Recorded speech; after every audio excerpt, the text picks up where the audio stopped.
The policy drought is over. Labor's released a financial plan. Will the books be balanced or broken? Plus, is there voter fraud in New Zealand, in our country?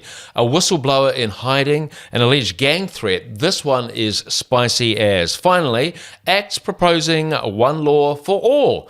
Willie Jackson's saying it's treaty principles dressed in different clothes. Is it? You'll find out more on Maxim's Select Committee podcast, the politics podcast that is for political tragics just like you. Welcome to the club.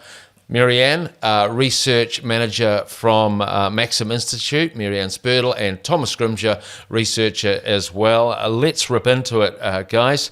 Now, Thomas, typically Labor has been attacked by the right with the question, how will you pay for this policy? Okay, have they shown us the money with this new fiscal plan? Yeah, I just want to start with that kind of criticism because it's a very common one. Going back to John Key famously to Phil Goff in a debate, show me the money, And so it's a really strong line of argument because, Labor is often wanting to, offer more things to the public, more state spending. And so that question of how you'll pay for it really does have a kind of a bite to it. So what Labor have come out with now is their fiscal strategy for the election, the kind of guardrails that they have set up for how they're going to spend the money. So the headline figures are that they're wanting to get back to a budget surplus by 2030, and that is 1 year later than national, but they're still wanting to get back to a budget surplus because, to remind the listeners, the government has been spending more than it's been earning for years now, and we have not really been that close to getting it back. So Labor's pitching 2029, 2030, that financial year. And then they're wanting to keep government spending at 33% of GDP, about 1/3 of economic activity, which is just a little bit higher where it is now, but much, much higher than it has been in recent years. Going back to 2018 and Grant Robinson's first big wellbeing budget, that was only 28.8% of GDP. So in COVID, we saw a significant increase in government spending, and Labor saying we want to keep it about this level, but not go any further. Also, it seems that they're conforming to the Nationals' narrative of this election, which is this is the long pockets election. Demonstrate that you've got the money, that you can pay for these policies. Marianne, you've got to say this sounds mostly positive. Yeah, the goals sound worthy. Mostly things that should resonate with most people. The methods are questionable, and we don't know all of the details yet. But I noticed that they say things like their investments which support a strong, growing economy, and the things they're investing in are hospitals, schools, infrastructure, expensive things that, long term, they mean a healthy economy and they could lead to a surplus, but not by 2030. So the details, I think, are aspirational. There's also, we can decide, we go, okay, these are the rules we're going to play by, but actually, Thomas, there are credibility questions here, like, will they play by the rules? Will National play by the rules? But both parties, there are questions about National, for example, pledged to reduce the public service significantly. Hasn't quite happened. Could be the same with Labor and this fiscal strategy. Oh, absolutely. It's one thing to kind of say you're going to do things and then actually stick to them. It's been a very sort of popular method, both in New Zealand and internationally, to kind of come up with rules for yourself. And it is a good thing because it kind of signals to the public the kind of government you intend to be. But they're in no sense binding. I think the biggest gap in Labor's current announcements is, their pledge for spending will require about $10 billion more revenue annually. Their announced capital gains tax will give them a little over $1.5 billion. They're going to cut to some investment boost. But there is this gap here between, what taxes will have to fill that? Now, they've been up front, and so that's quite handy for the voters because we know Labor are going to have to come out and announce some more tax to meet their goals. And so that's a good thing. But I think the main thing is, if you're reflecting on Labor's kind of desire for a bigger government and spending, is to not take national criticisms at their word in terms of their own fiscal responsibility. National's branding was kind of get the books back in shape, kind of responsible fiscal management. And we've been running structural baked-in deficits for years on end now, and we're not really close to that being reversed. So I think the biggest challenge is that there is difference among the parties, but I'm not confident we have a balanced budget within the next election cycle. So we'll see. And fascinating too that in a sense both major parties quite similar records in this area. But look, let's move to something much spicier: voter fraud in our country. Unbelievable voter fraud. I mean, this is the stuff that happens allegedly in America or in banana republics. Marianne, break it down for us. Yeah, it's one of those things where we go, would anybody bother here, especially for local elections? And the story that came out, it sounded so familiar that at first glance it looked like we'd heard about this before, because Manurewa was in the headline and local election. The most recent allegations are that in the 2025 Manurewa local board elections, unidentified people, stole ballots from people's mailboxes, filled them in, and returned them.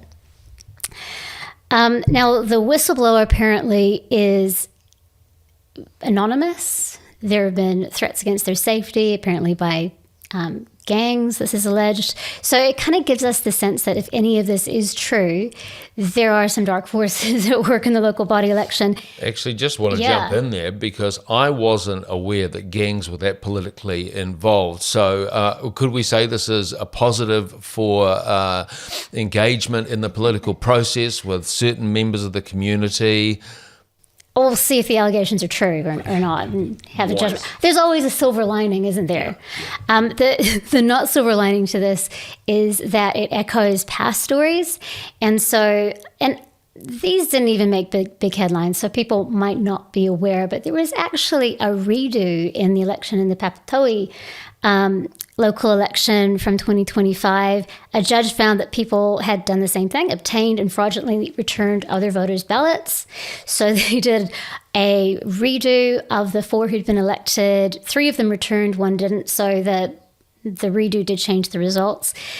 In that one, the police closed their investigation for lack of evidence. So there seemed to be some indication, nothing was proven. And then you go back to the national election, Manurewa Marae, there were a whole lot of allegations there that involved not just voting, but census papers being photocopied, misuse of vaccination data during vaccination drives, plenty of conflict of interest appearances.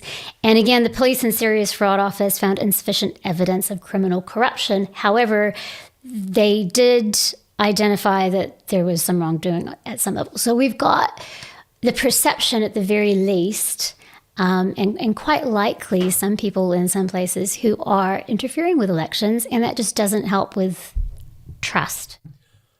And trust is crucial, and also with the wider framework here is that local body elections, there's huge disconnection. What is it, sort of like 30% of people vote?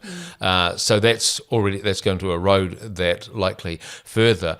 And also the other sort of more wider context is our political disengagement as a nation. And that could be a positive. We're not as politicized as the United States. We don't necessarily, not everything has a political meaning or imperative. That possibly helps our civil life to be just a bit more polite, which is a good thing, very, very Kiwi, if you like. But some of this, I mean, Thomas, Marianne's describing a lot of smoke. Are you seeing any fire?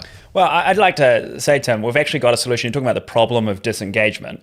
We actually have a really good solution to disengagement. So in the last local board elections in Auckland, every local board saw a decline in the number of voters turning out, except for one, Otara Papatoetoe, where they had a 6% increase in the number of voters at the same time as allegations of voter fraud. So actually what we're seeing there is, some good, at least superficially, numbers of the turnout, right? But so when we talk about there was no kind of enough evidence for the cops to proceed, it was a significant anomaly in the votes that we had.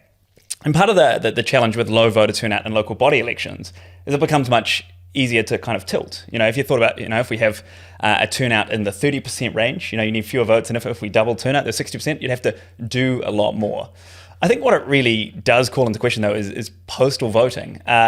You kind of think there's kind of these allegations, but is there evidence? But when you think about it, like structurally, there are letters put in mailboxes throughout the city at a known time, and we know that there are high levels of disengagement, which means people are less likely to notice their ballot has gone missing. There's many people who are not engaged, and so it then would not raise questions, and they'd never check whether or not they'd voted. And so it is a significant problem. And I think straightforwardly, the solution is mail-in voting doesn't actually make a lot of sense. There's no good reason to do it. It's incredibly high risk and it erodes trust. And that trust is crucial to maintain our democratic institutions because they're in fact very fragile. I think we're very naive to how easily trust could further erode. So I think it's the postal voting is just such a significant problem. So what's the solution? Well, traditional old school voting. I think in New Zealand it is weird that kind of local elections are run locally. The Electoral Commission should probably take it on, give them more practice running an election, like on off years, so that they can kind of run more kind of fixed, voting booths.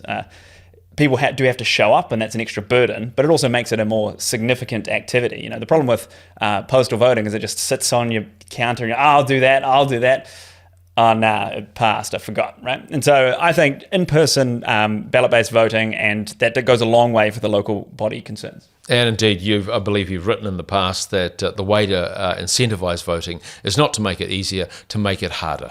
You got to connect it to like a sense of meaning, right? People don't avoid voting because it's difficult. It's not hard for almost everyone to get to a voting booth, but there's this disconnect between the activity and significance. And so postal voting actually declines the significance of the act. And so it's not clear to me that it does in the long run improve access to voting. All right, well, let's move to something that I guess doesn't affect access to voting, but access to, let's say, understanding the law, and that's Act's One Law for Everybody proposal. So, and as I mentioned before, Willie Jackson saying this is the Treaty Principles Bill in different clothes, but David Seymour has recently said that he has a sense from people that something's not quite right in our constitutional arrangements. So the equal rights policy that he's announced would see changes made to New Zealand's constitutional legislation, including the Bill of Rights Act and the Constitution Act. It would increase the prominence of property rights. Well, there's no surprise from that. It's Act, they're libertarians. Ensure that Parliament has the final say over the courts rather than vice versa, and a bunch of other stuff. Act's also taking aim at recent Supreme Court decisions, particularly the Peter Ellis case and the Smith versus Fonterra case.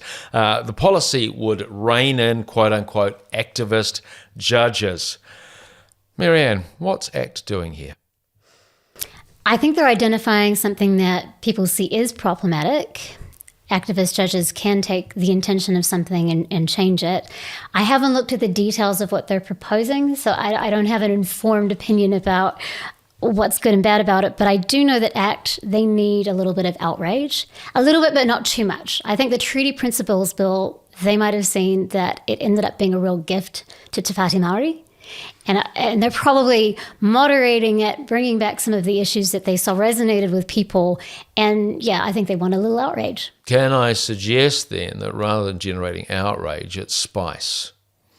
Spice is that, part way to outrage. Yeah, it's sort of halfway to outrage, and yet it can't be, outrage can be materialized by your opponents to then galvanize their own group. Yeah. Which it will do. It'll get people talking about what they're doing. Yeah. And this is, and we've talked about this in regards of MMP, which is that small parties need to get to that 5%. How do you get to the 5%? You offer policy that runs to the extremes, and that galvanizes your base, in some sense crystallizes them. I was going to make a comparison between larger parties who don't do that and then they just break the rules anyway because we were talking about credibility earlier. Thomas, a law lecturer has said that this is a solution in search of a problem. Nothing to see here. Why are they bothering? What do you see? I think I wouldn't go that far. I think ACT really are They are continuing with the broader ideological project that the Treaty Principles Bill was seeking to enact. They found a different set of levers to pull this time. And I think it shows a degree of growth in what they're trying to do. Because I think the challenge with the Treaty Principles Bill is what it was sort of ostensibly trying to solve was that throughout New Zealand legislation, there's a bunch of references to the principles of the Treaty of Waitangi, which had never been sort of formalised or codified, and often the legislation hadn't defined what it was intending to be. And so ACT was like, okay, we're just going to write some principles for the Treaty of Waitangi. And the problem with that was that it was sort of detached from historical context what the treaty actually was. It was suddenly about kind of liberal democratic property rights. And, those might be good principles, but they were not, primarily what the Treaty of Waitangi was about. So now they've found a bunch of different levers to pull. And I think they are pointing their finger to some real issues. And I think I'll be talking in Fantasy Beehive about the Smith v. Fonterra case and kind of climate tort rules. That's kind of an extension of the role of the courts and not about treaty issues, right? Like it's a different set of concerns. But they are naming some things and wanting to find, what will the voters get? Because I think ACT have really struggled this term. New Zealand First have kind of gone up in the polls and kind of captured the minor party on the right, and ACT have struggled a little bit with their numbers. So is this going to give them a lane to run in that is distinct from New Zealand First? It's more policy detailed and slightly less combative, but still kind of staunchly different to what National is offering. There we go. You're agreeing it's spice rather than outrage? I think it's a good frame. It's engaging in like the kind of the ideological debate, but it's not kind of immediate of the moment culture war stuff. It is a sustained kind of political constitutional project, which, to their credit, they're trying to enact in accordance with their views. And Roger Partridge, who is one of the bigwigs at the New Zealand Initiative and also a legal scholar, he's not sure whether the changes are necessary because these issues, he's saying, are already enshrined in our law. But he does note he has sympathy with ACT's concerns. Recently produced a piece about activist judges, and his note there, and I quote, the deeper cost is to democratic accountability. The settlement rests on a single proposition. Ultimate authority over constitutional change belongs to the institution the voters can replace. Parliament can be thrown out, the courts cannot. And I think it's such an important thing to kind of draw on because the classic, we consume so much American content, and in the American situation, Congress passes laws, but they have a constitution, and a Supreme Court can strike down any law that is seen to be in contrast with the constitution. And that's not how it works in the New Zealand system. For us, Parliament is supreme. That's the setup. And so the role of the courts is to interpret what Parliament has declared and legislated. And then if Parliament feels like the courts are going all right, it is within the powers of Parliament to redirect and to re-legislate. So while there is a desire for agreement or comity between Parliament and the courts, it is Parliament who's boss. They are not equals in a partnership. There you have it. Parliament is boss. You care about politics. That's why you're here. And that's a sort of a rallying call from Thomas for political tragics like us. Well, let's just prove how even more tragic we are. Every week we pick Fantasy Beehive, i.e. our top 3 politicians. We don't know what they're going to do. We're looking at the what happens in Parliament, as well as how often they're mentioned in the media. Thomas, can you unpack the Fantasy Beehive framework just a bit more? Yeah, so we're tracking what happens in Parliament, which is laws are passed or bills are passed through readings in the House, as well as questions are asked in question time, spoken questions, as well as opposition MPs can ask written questions as well. And then we're also scraping news websites in New Zealand for mentions in articles and in headings, so we can see, are they getting cut through in the media? So it's those 2 things. And then we may dock or add points based on the voter impression and broad evaluation score, vibes. So if we think the media mentions or the parliamentary activity is not as conducive as the score suggests, we can tweak based on a supreme rule by our comms guy, Josiah, who is the final authority on all matters, vibes. Okay, just very quickly, Marianne, who did you pick and why? Just your top one and why? The one who ended up coming out on top was Chris Hipkins, because leader of Labour, and I thought that a lot of things he would be over this week. Yeah. Okay.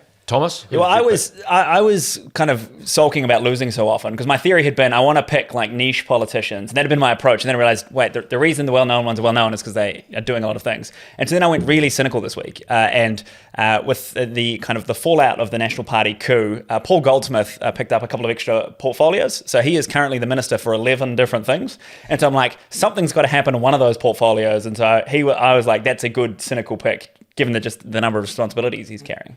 Okay, I again, long pockets election. It's all about tax. It's all about money. I picked Nicola Willis.